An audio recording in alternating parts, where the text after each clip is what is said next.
বশীকরণ বা আকর্ষণ সাধনা মূলত প্রাচীন তন্ত্র বা জ্যোতিষী বিদ্যার একটি অংশ।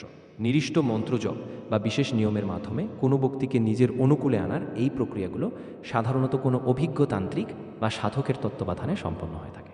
বশীকরণ বা আকর্ষণ প্রক্রিয়ার সাধারণ চর্চা ও বিস্তারিত রূপরেখা নিচে তুলে ধরা হলো। 1. কামদেব বা ক্লিং মন্ত্র, ক্লিম মন্ত্র। সবচেয়ে পরিচিত ও শক্তিশালী বশীকরণ মন্ত্র হলো কামদেব মন্ত্র বা ক্লিং। নিয়ম: প্রতিদিন নির্দিষ্ট সময় শুদ্ধ মনে শান্ত হয়ে বসে এই মন্ত্রটি জপ করতে হয়। সাধনা: অনেক তান্ত্রিক সাধনায় পূর্ণ মনোযোগের সঙ্গে টানা 45 দিন ধরে নির্দিষ্ট সংখ্যক যেমন 108 বার এই মন্ত্র জপ করার নিয়ম রয়েছে। 2. মোহিনী মন্ত্র, মোহিনী মন্ত্র। মন্ত্র হিন্দু পৌরাণিক বিশ্বাস অনুযায়ী মোহিনী রূপের আবাহন করে এই মন্ত্র পাঠ করা হয়।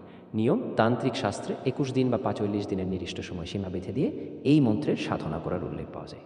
3. তান্ত্রিক টোটকা বা প্রক্রিয়া সামগ্রী ব্যবহার। তান্ত্রিক বা কবিরাজি মতে মন্ত্রজপের পাশাপাশি কিছু নির্দিষ্ট সামগ্রী যেমন মধু, ঘি বা বিশেষ গাছের শিকড় মন্ত্র পড়ে অভিমন্ত্রিত করে কাঙ্ক্ষিত ব্যক্তির উপর প্রয়োগের নিয়ম বলা হয়ে থাকে।